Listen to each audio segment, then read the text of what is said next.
자, 교재 한번 읽어보겠습니다. 43페이지. 교재가 없으신 분들은 그냥 귀로 들으셔도 되고요. 그리고 이거 영상으로 보시는 분들은 우리 PD님들이 다 자막을 정성스럽게 요 교재의 내용을 자막으로 넣어드리니까 교재 없이도 공부하실 수 있을 거예요. 43페이지. 만일 어떤 이가 이 관세음보살의 이름을 받들면 그는 혹시 큰 불 속에 들어가더라도 불이 그를 태우지 못할 것이니 이것은 관세음보살의 위신력 때문이며, 위신력, 신통력이란 뜻이에요. 위신력, 신통력, 관세음보살님의 위신력 때문이다.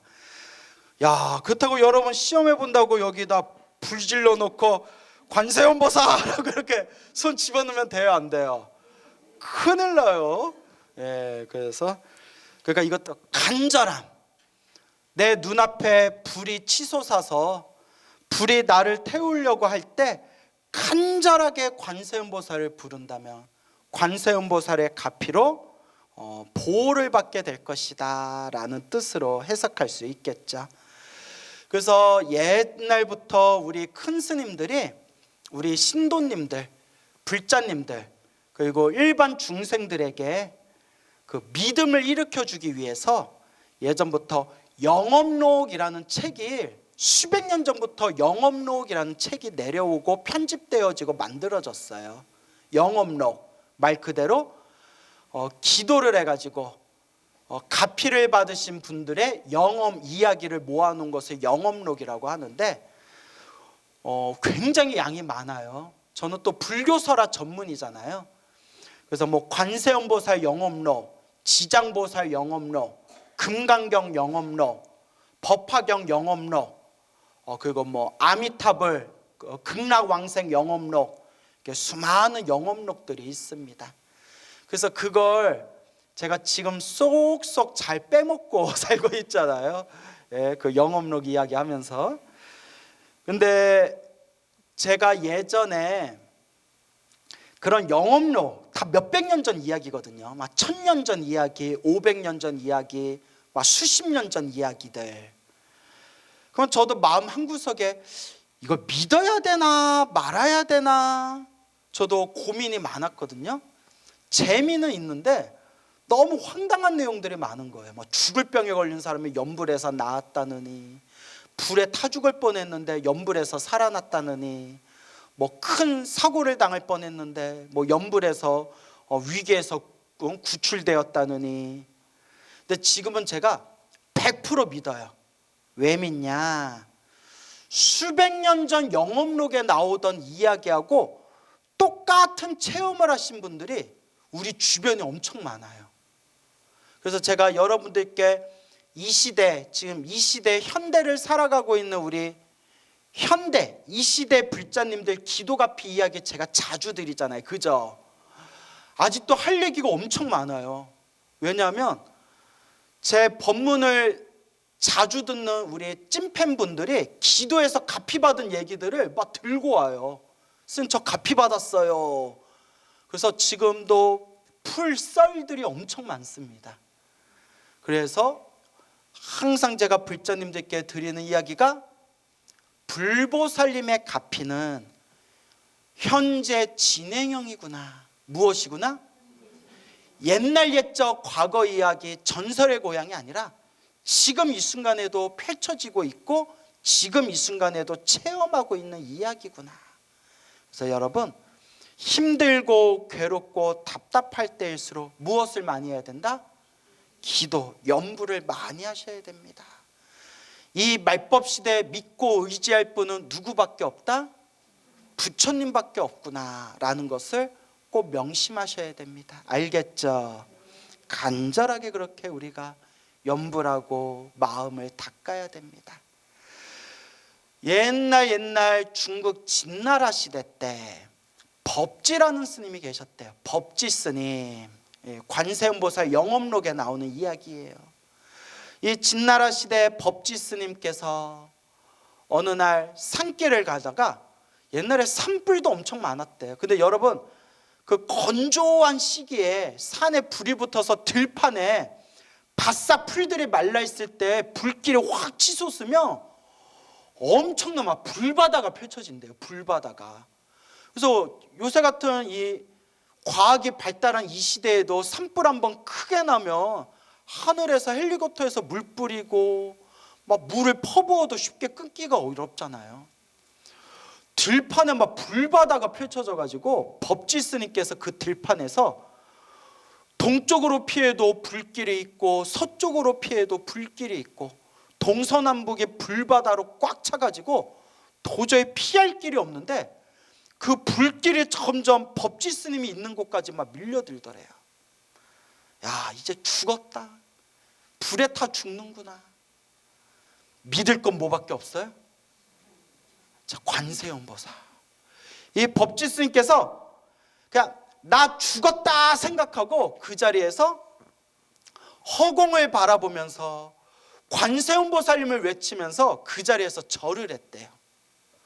관세음보살님, 관세음보살님, 절을 하고 절을 하고 절을 했는데 호련히 큰 바람이 불어서 그 들판이 확 결국은 다 불들이 꺼졌지만 누가 있던 곳에만큼은 불길에 미치지 못했다?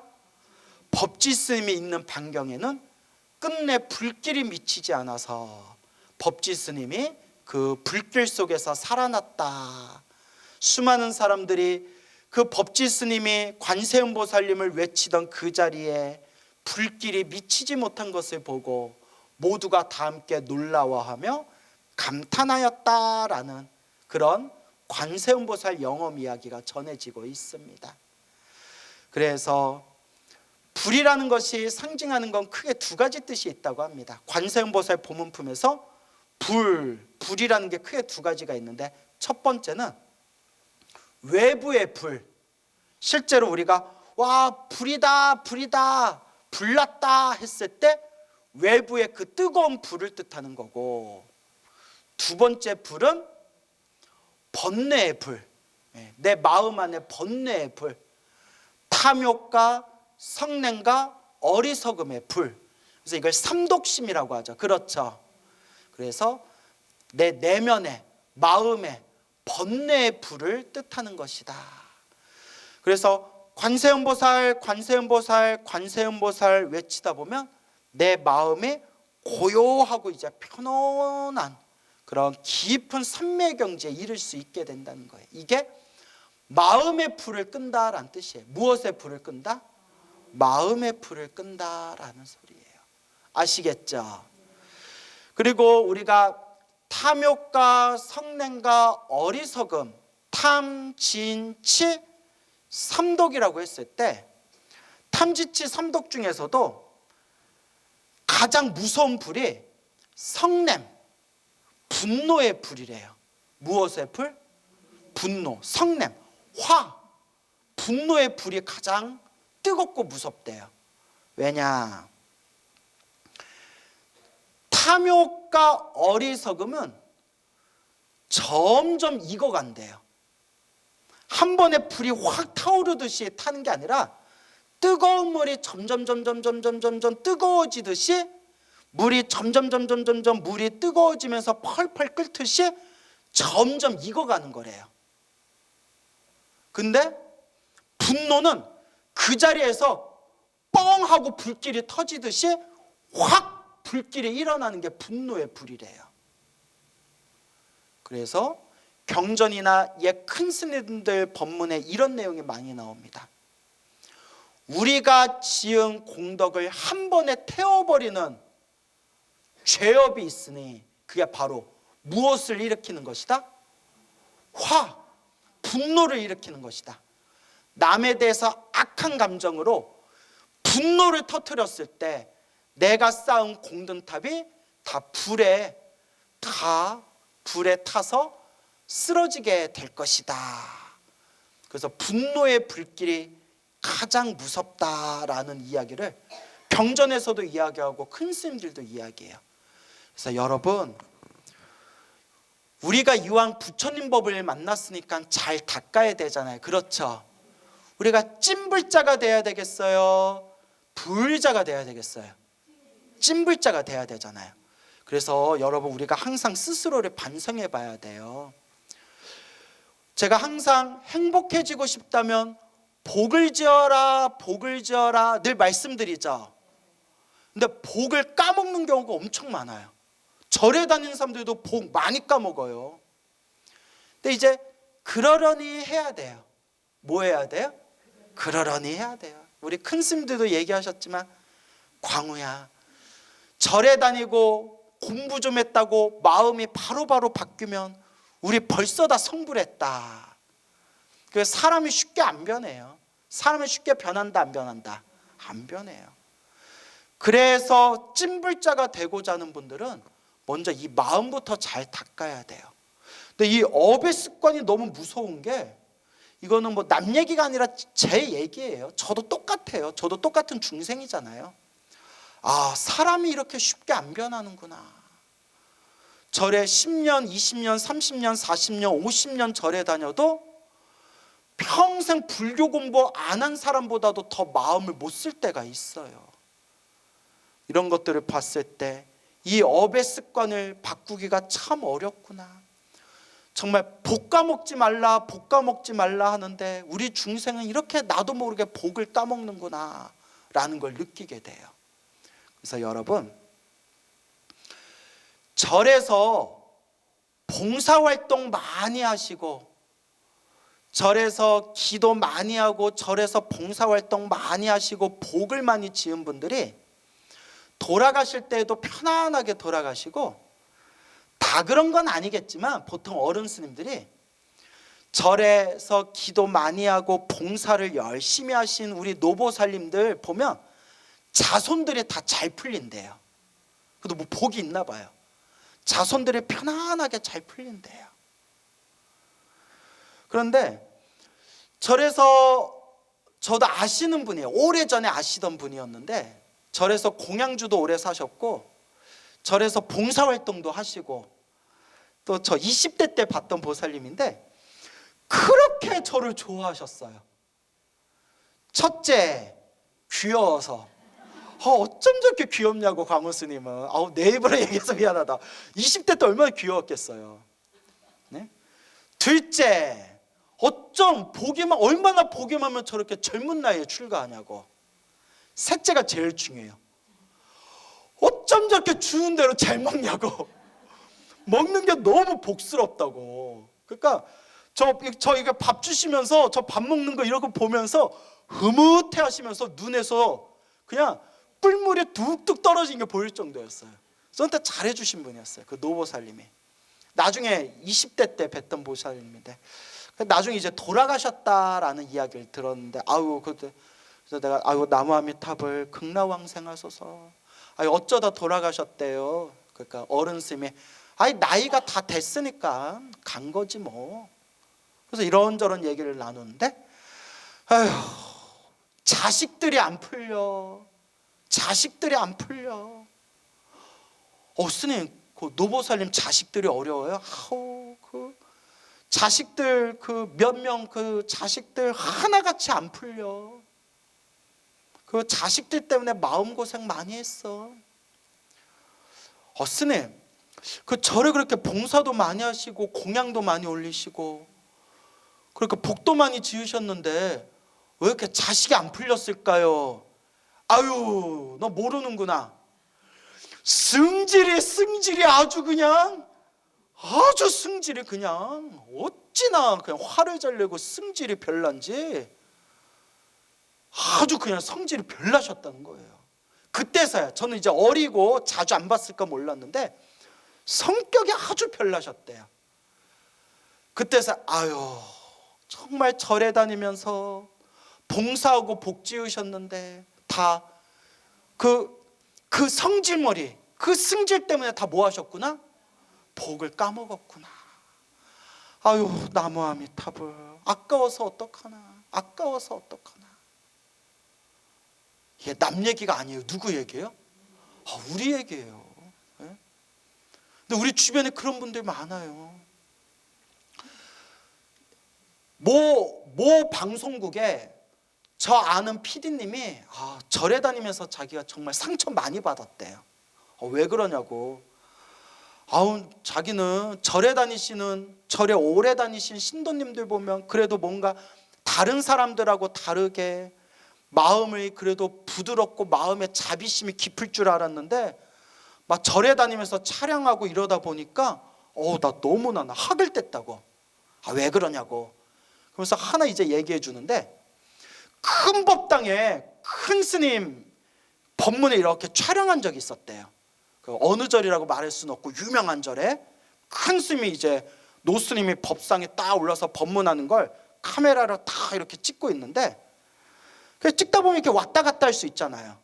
왔다 갔다 할 수 있는데 그 신도들이 이제 노보사님들 꽉 찼으니까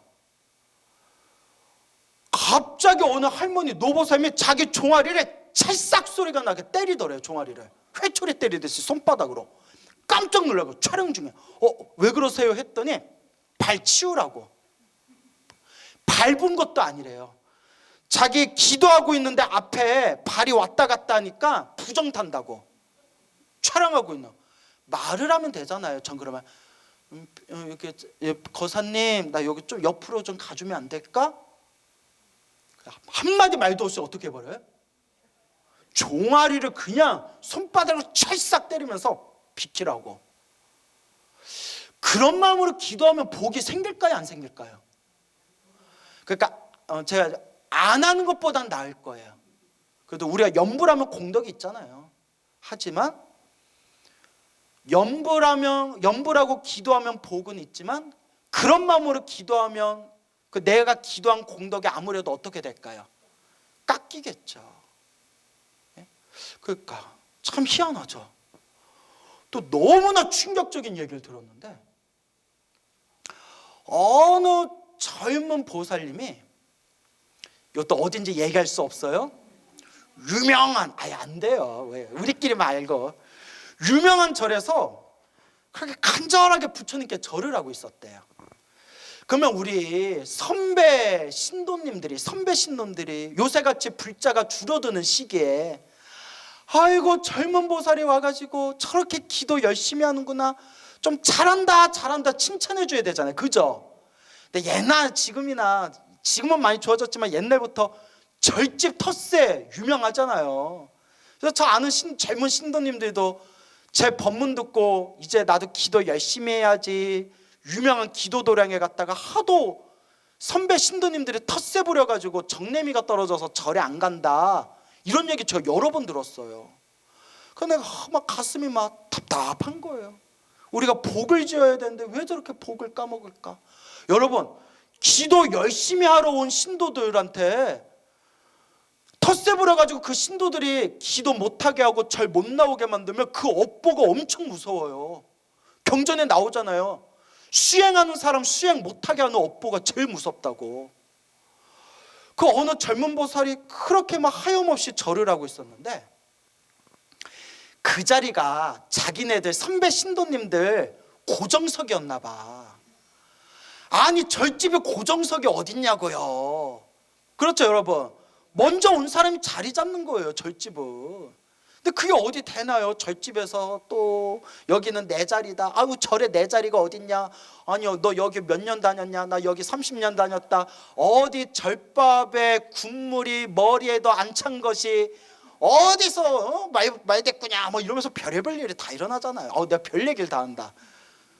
세상에. 젊은 보살이 좌복 위에서 하염없이 절을 하다가 보살님이 이렇게 눈을 감고 절을 하고 있었나 봐요. 절하고 있는데 말도 없이 보살님 절하고 있는 좌복을 확 빼버렸대요. 젊은 보살이 어떻게 됐겠어요? 법당 맨바닥에 무릎을 꽝 하고 찍어버렸대요. 나무 아미타불 관세음보살. 참, 절에 몇십 년 다녔다는 신도분이 그냥 뭐하면 보살님 여기 절 끝나면 다른 자리로 옮겨주세요라고 하든가. 절하고 있는데 또 젊은 보살은 힘들어서 이렇게 하염없이 눈 감고 절하고 있는데, 눈 감고 절하고 있는 젊은 보살 좌복을 말도 없이 빼버려가지고 하마터면 그 보살님 무릎 박살낼 뻔한 거잖아요. 그래도 젊은 보살이 화가 부글부글 났는데도 뭐 이렇게 그래도 마음 공부가 좀 됐는지 에휴 하면서 뭐 어떻게 넘어갔나 봐요. 그러니까 이런 게, 그래서 여러분 오해하시면 안 돼요. 절에 다니신 불자님 중에서 정말 좋은 분들 많아요. 그죠?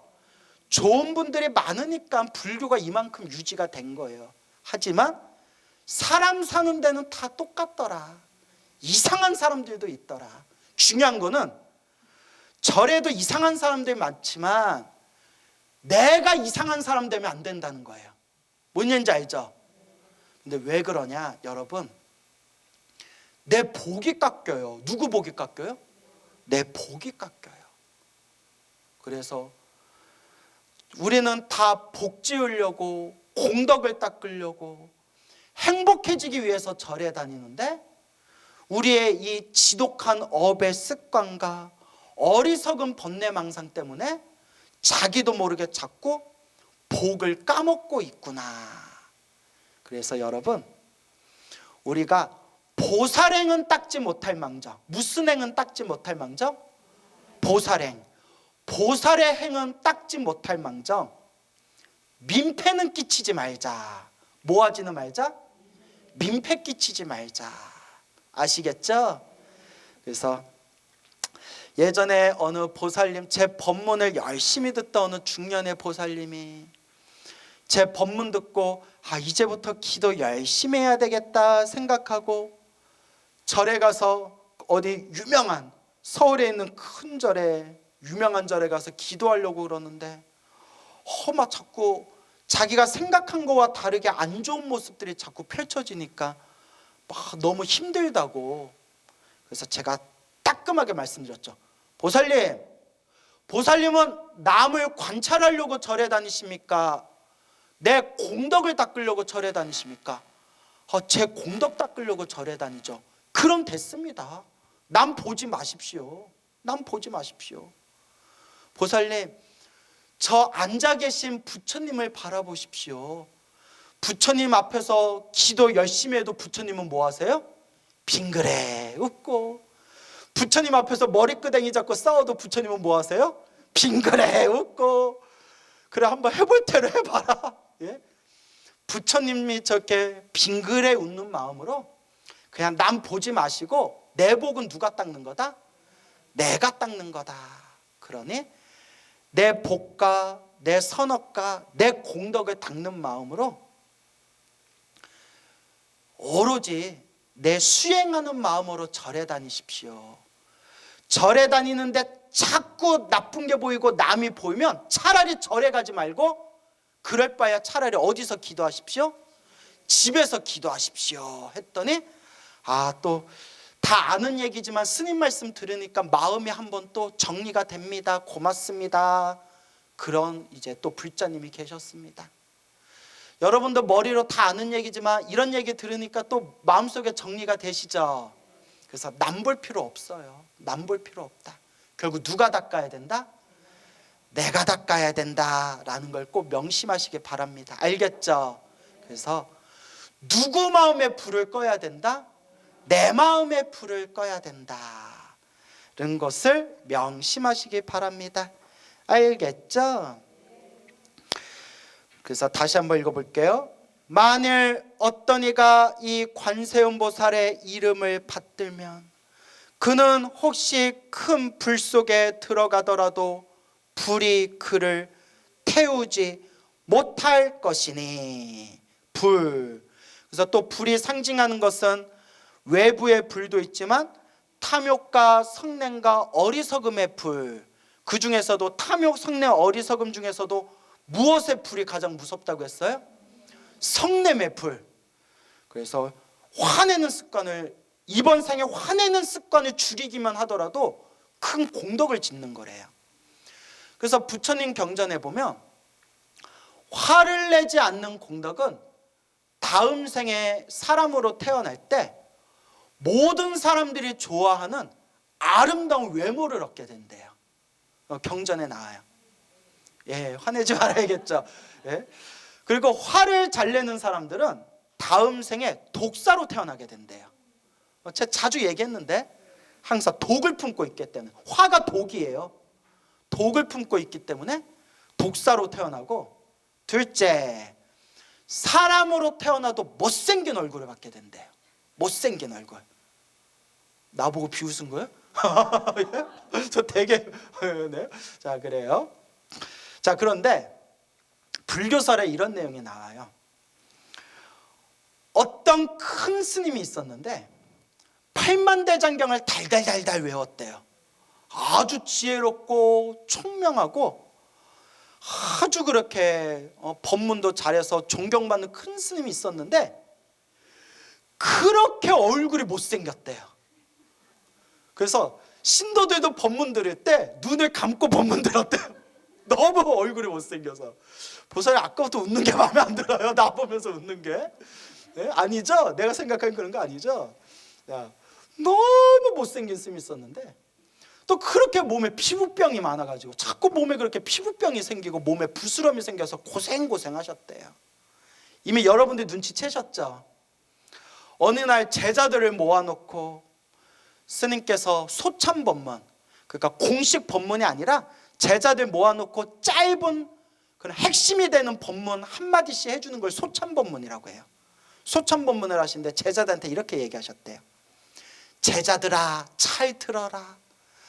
내가 과거 전생에 부처님 제자였을 때 부처님 말씀을 열심히 외우고 부처님 말씀을 열심히 공부한 공덕으로 내가 이번 생에 부처님의 경전을 달달 외우고 부처님의 경전을 바르게 이해하고 부처님의 경전을 아주 바르게 법문할 수 있는 지혜 총명을 얻었는데, 그러니까 전생에 부처님 가르침 공부를 열심히 한 공덕으로 이번 생 무엇을 얻었는데?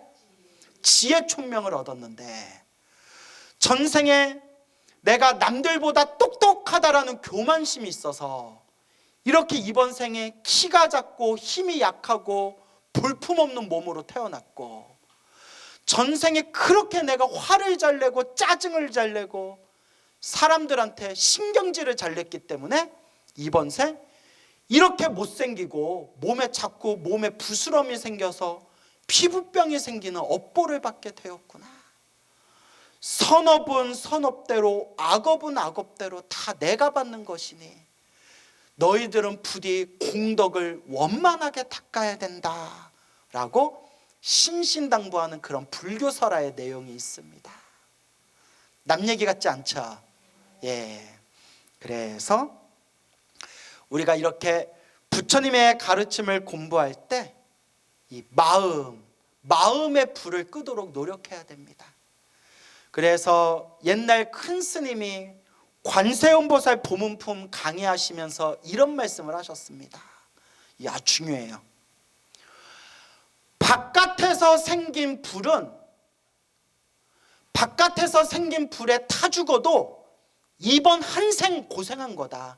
그렇죠? 이번 한 생 불에 타서 죽어서 이번 한 생 고생한 거고 다음 생 좋은 문 받으면 된다. 하지만 마음의 불을 끄지 못하면 세세생생 태어나고 죽고 태어나고 죽고 태어나고 죽고 세세생생 고생하게 된다. 그러니 마음의 불을 무섭게 여겨야 된다. 바깥 사람들은 아 뜨거워하는 요 바깥의 불을 무서워하고 보이지 않는 마음의 불은 무시하지만 사실은 뭐가 더 무섭다? 마음의 불이 더 무섭다라는 법문을 간곡하게 하셨습니다. 알겠죠? 그래서 참 이 마음의 불, 이 마음의 불 중에서도 가장 무서운 분노, 화내지 않는 습관만 들여도 엄청난 복을 짓는 겁니다. 그래서 저도 화내지 말자 해도 저도 화낼 때 있어요, 없어요? 있어요. 예. 있어요. 그래서 저도 신도들만 화내고 짜증나면 이해해요. 머리 깎은 스님이 나도 가끔씩 막 화가 날 때가 있는데, 우리 바깥에서 사회생활하고 오만 이상한 사람들 만나고 먹고 살기 바쁜 우리 일반인들은 얼마나 화를 참기가 얼마나 힘들까. 그런 생각이 들어요. 네, 여러분, 마음의 감정도 습관이래요. 뭐라고요? 감정도 습관이래요. 그러니까 화 안 내려는 습관을 갖는 것 자체가 내 화를 점점 줄일 수 있는 그런 좋은 습관으로 점점 변해가는 거래요. 여러분, 우리 화 안 내는 습관을 가지도록 노력합시다. 알겠죠? 그래요. 자, 그래서 다음 이제 문장 한번 읽어볼게요. 혹은 큰 물에 떠내려가게 되더라도 그 이름을 부르면 곧 얕은 곳에 이르게 되며 라고 되어 있죠. 큰 물에 떠내려가게 되더라도 그 이름을 부르면 곧 얕은 곳에 이르게 되며. 앞에서는 불의 재앙에서 관세음보살을 부르면 보호받게 되고, 자, 불이 나왔으니까 이제 뭐가 나와야 돼요? 물의 재앙을 만나게 되더라도 관세음보살을 부르면 보호받게 된다. 그래서 제가 우스갯소리로 하는 얘기인데, 세상에서 가장 무서운 놈들이 양아치래요. 양아치. 왜냐하면 격투기 선수들도 양아치하고 100번 싸우면 100번 이길 자신이 있대요. 하지만 양아치하고 붙을 일이 있으면 웬만하면 지고 넘어간대요. 양아치들은 잃을 게 없어가지고 무슨 짓을 저지를 줄 모른다는 거예요. 그래서 무섭다는 거예요. 양아치들이. 인생 잃을 게 없는 놈들이 제일 무섭다는 거예요. 알겠죠? 근데 양아치보다 또 무서운 사람들이 소방관이래요. 세상에서 가장 무서운 게 불과 물이거든요. 막 불이 나고 막 홍수가 나고 물이 터지면 사람은 본능적으로 두려움을 느껴요. 근데 불을 가리지 않는 사람이 누구예요? 소방관이잖아요. 근데 소방관보다 더 무서운 사람이 머리 깎은 스님이래요. 소방관도, 양아치도 처자식이 있고 소방관도 처자식과 가족이 있는데 머리 깎은 스님들은 뭐조차도 없어요.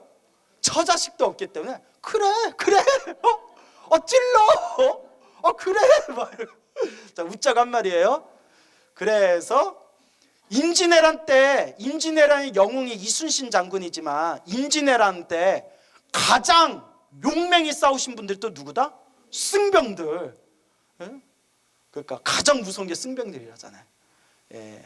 자, 그래서 일본 기록에서도 사명대사 하면 지나가는 3살 된 오줌 싸던 애기도 몸을 덜덜덜덜 떨었다라는 그런 속담이 있을 정도로 사명대사, 승병들 무시무시하잖아요. 그래서 바다의 이순신, 그 다음에 육지의 사명대사, 뭐 이런 또 유명한 얘기들이 있잖아요. 그렇죠. 그래요. 그래서 물에 대한 그런 이제 불과 물에 대한 모든 재앙에서 지켜주신다라는 내용이 되겠습니다. 그래서 이제 물에 대한 내용, 물에서 또 갚이받은 수많은 그런 관세음보살 영업록에 그 물과 관련된 태풍이나 홍수나 물에 빠졌을 때 그렇게 갚이받은 수많은 이야기가 관세음보살 영업록에 전해지고 있습니다.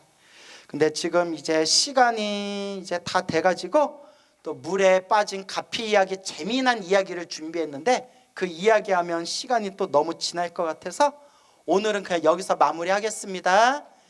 마치겠습니다.